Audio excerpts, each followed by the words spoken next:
बड़ी डेवलपमेंट हुई है इंटरनेशनल क्रिकेट के अंदर, क्योंकि बांग्लादेश के किसी प्लेयर को आईपीएल की ऑक्शन पे भारतीय जो आईपीएल होती है उन्होंने बाय नहीं किया। ये ऐसे ही हो गया? नहीं, ये भारत के जय शाह साहब ने, अमित शाह साहब ने, नरेंद्र मोदी साहब ने, डॉक्टर जयशंकर साहब ने, ये मोहम्मद यूनुस साहब और बांग्लादेश को सबक सिखाया। और अब हुआ ये है कि जी आईपीएल में बांग्लादेश के खिलाड़ियों को नहीं लिया जाएगा। ये फैसला किया है ना सिर्फ ये कि पीएम मोदी ने, उनके साथ डॉक्टर जयशंकर, अमित शाह साहब और जितने भी लोग मोदी जी की गवर्नमेंट में प्रोमिनेंट जगह पर हैं, मिनिस्टर्स हैं या कुछ है, उन्होंने फैसला किया है और उनकी तरफ से कहा यह जा रहा है कि शायद उन्होंने ही प्रेशराइज किया है। और वहां पर हिंदुओं के साथ जो हो रहा है उस चीज को लेकर बांग्लादेश के सारे प्लेयर जो है वो अंडरग्राउंड फैसले किए गए कि इनको उठाना नहीं है, इन सबको जो है अनसोल्ड जाना है। इस वजह से बांग्लादेश के सारे प्लेयर अनसोल्ड हो गए। पाकिस्तानी क्रिकेटर तो होते नहीं आईपीएल के अंदर, मगर एक और टीम है जिसका कोई क्रिकेटर इस बार नहीं ऑक्शन में खरीदा गया, वो है बांग्लादेश की टीम। और एक अफगानिस्तान की टीम है, उसमें उसके काफी क्रिकेटर खरीदे गए। क्रीम के पॉलिटिकल कनेक्शन नहीं है। बांग्लादेश के प्लेयर्स की परफॉर्मेंस भी कुछ खास नहीं रही है। आप देखिए पाकिस्तान के अंदर टेस्ट वो जरूर हरा के गए हैं, अदरवाइज उनका कोई प्लेयर मतलब उस तरह से आया नहीं सामने। जहां पर अफगानिस्तान के 7 प्लेयर्स पे पैसे लगा दिए गए हैं, वहां पर जो बांग्लादेश के एक भी प्लेयर पे किसी भी फ्रेंचाइज ने पैसे लगाना मुनासिब नहीं समझा। और बांग्लादेश के 12 प्लेयर्स इस लिस्ट में मौजूद थे और 12 में से किसी एक पर भी किसी भी फ्रेंचाइज ने पैसे नहीं लगाए। अब इंडिया को ने सोचा कि बांग्लादेश को पनिश कैसे करें। उन्होंने कहा जी खिलाड़ी नहीं लेने हमने, आपके खिलाड़ियों की क्या औकात है, हम खरीदेंगे नहीं। मुझे वैसे ये लगता है कि इंडिया बहुत जल्दी कर रहा है इन पनिशिंग। ये पॉलिसी तब तक रहेगी जब तक नरेंद्र मोदी पावर में है। कई लोगों का कहना यह भी है कि जय शाह जो इस वक्त के क्रिकेट बोर्ड के चेयरपर्सन हैं, जय शाह को शायद उनके फादर अमित शाह साहब ने और साथ साथ मोदी जी के लोगों ने, खास मोदी जी वगैरह ने भी शायद यही कहा है कि बांग्लादेश से कोई खिलाड़ी ना रखा जाए और ये यकीनन बांग्लादेश के लिए एक बहुत बड़ा नुकसान होगा। उसके जरिए जो है वो उनके खिलाड़ी जो है भारत के जय शाह साहब ने, अमित शाह साहब ने, नरेंद्र मोदी साहब ने, डॉक्टर जयशंकर साहब ने, ये मोहम्मद यूनुस साहब और बांग्लादेश को सबक सिखाया कि हम जब मर्जी तुम्हें बाइकआउट कर दें, जब मर्जी तुम्हें निकाल दें, और हम डिटरमाइन करेंगे कि तुमने खेलना या नहीं खेलना। थोड़ा सा पीछे चले जाएं, कुछ साल पहले पाकिस्तानी प्लेयर्स को आईपीएल में लेना बंद कर दिया गया था। क्यों? क्या पाकिस्तानी प्लेयर्स अच्छा नहीं खेल सकते? क्या अच्छे बैट्समैन नहीं है, अच्छे बॉलर नहीं है, अच्छी फील्डिंग नहीं करते, ग्लोबल रैंकिंग में नाम नहीं है? क्या वजह है? सिर्फ एक वजह है, India is using IPL as a tool for coercion। जैसे ट्रंप कहते हैं ना कि मैं जो भी हो जाए, जैसे भी हो जाए, कुछ भी हो जाए, मैं ट्रेड वॉर्स की तरफ जाऊंगा। So it means they are using trade as an instrument to change the behaviours of other nations. Narendra Modi wants to use cricket as an instrument to change the behavior of Pakistan and now Bangladesh. कि नरेंद्र मोदी साहब जो हैं वो अब ये महसूस करते हैं this is the time to punish Bangladesh, and if we have to punish Bangladesh, we should punish the turf and we should punish looking where we can best punish them। कि बांग्लादेश और इंडिया के बीच में एक अब वो जिसे कहते हैं ना एक टसल, कोल्ड वॉर लफ्ज तो नहीं अच्छा लगेगा, एक बिहाइंड द सीन जो चीजें चल रही थी वो अब सामने आना शुरू हो गई हैं। तो नरेंद्र मोदी साहब जो है वो क्रिकेट का इस्तेमाल करते हैं, क्रिकेट डिप्लोमेसी का इस्तेमाल करते हैं। क्रिकेट आज फॉर एग्जांपल ऑस्ट्रेलिया के प्राइम मिनिस्टर ने मुलाकात की है इंडियन क्रिकेट टीम से। So they have build cricket to this level, they have brought cricket to this level, जहां पे वो समझते हैं कि हम एक बड़े पैमाने के ऊपर इंगेज कर सकते हैं। जितना बड़ा इंडिया मुल्क है, जितना बड़ा इंडिया करेक्टर है, जितना बड़ा इंडिया के इंटरेस्ट है पूरे खित्ते के अंदर, अगर वो इमीडिएटली बांग्लादेश को पनिश करना शुरू कर देगा एंड ऑलिव ब्रांच नहीं देगा, जो कि उन्होंने सोचा कि ये सिग्नलिंग है, कोई वो जो पैसे बांग्लादेश के खिलाड़ियों को जाने हैं वो कोई बांग्लादेश में कोई वहां पे कोई नया 2 अरब का प्रोजेक्ट नहीं शुरू हो जाना अरब डॉलर का।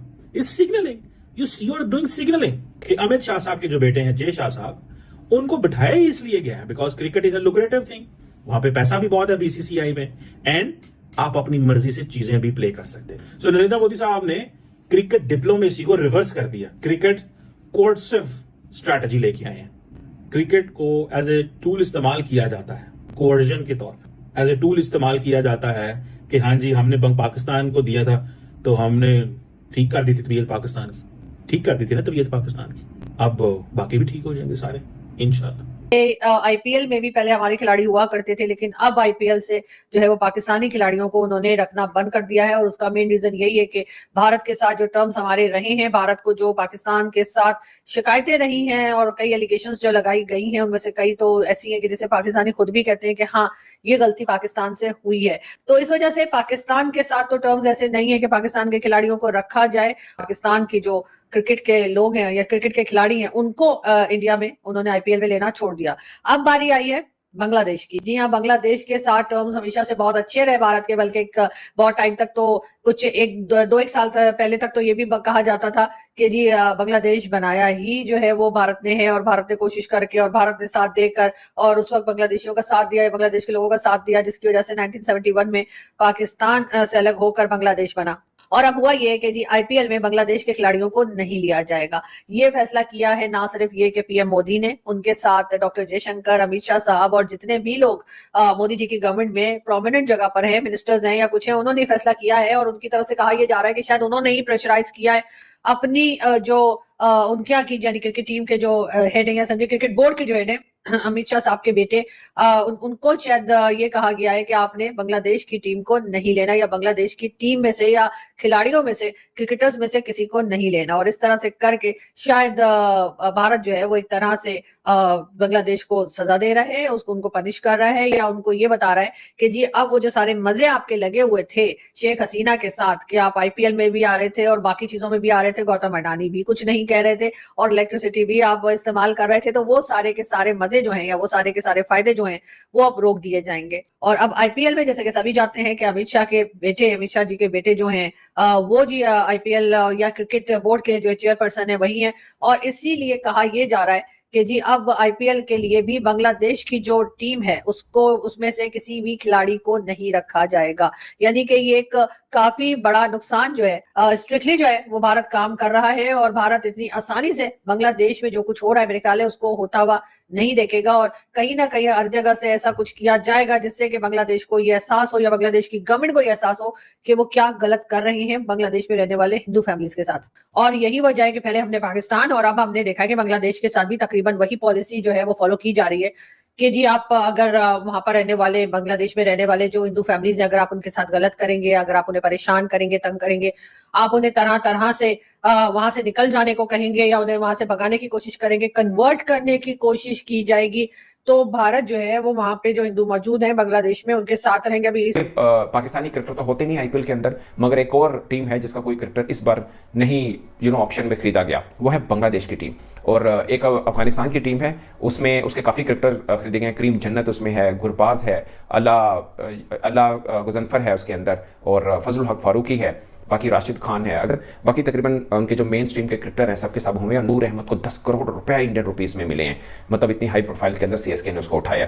पॉइंट इज कि बांग्लादेश की टीम का कोई क्रिकेटर क्यों नहीं इसके अंदर है कि पॉलिटिकल कनेक्शन नहीं है। बांग्लादेश के प्लेयर्स की परफॉर्मेंस भी कुछ खास नहीं रही है। आप देखिए पाकिस्तान के अंदर टेस्ट वो जरूर हरा के गए हैं, अदरवाइज उनका कोई प्लेयर मतलब उस तरह से आया नहीं सामने। तो मुझे लगता है कि एक दो प्लेयर हैं जो शायद आ सकते थे, पर ओवरऑल उनकी परफॉर्मेंस कुछ खास है नहीं। अब आईपीएल का स्टैंडर्ड थोड़ा बढ़ गया, अगरचे पहले साकुब हसन खेलते थे। हेलो दोस्तों, welcome to my YouTube channel.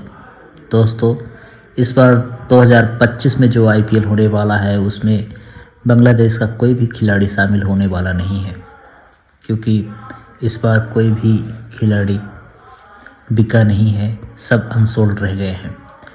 12 खिलाड़ी जो लिस्ट में थे उनमें से एक भी खिलाड़ी इस बार आईपीएल में नहीं होगा।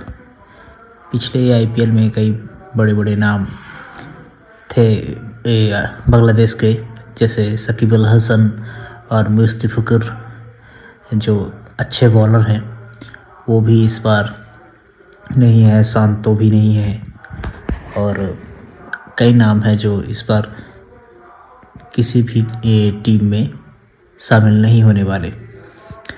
और इसके पीछे एक बड़ा रीज़न भी है।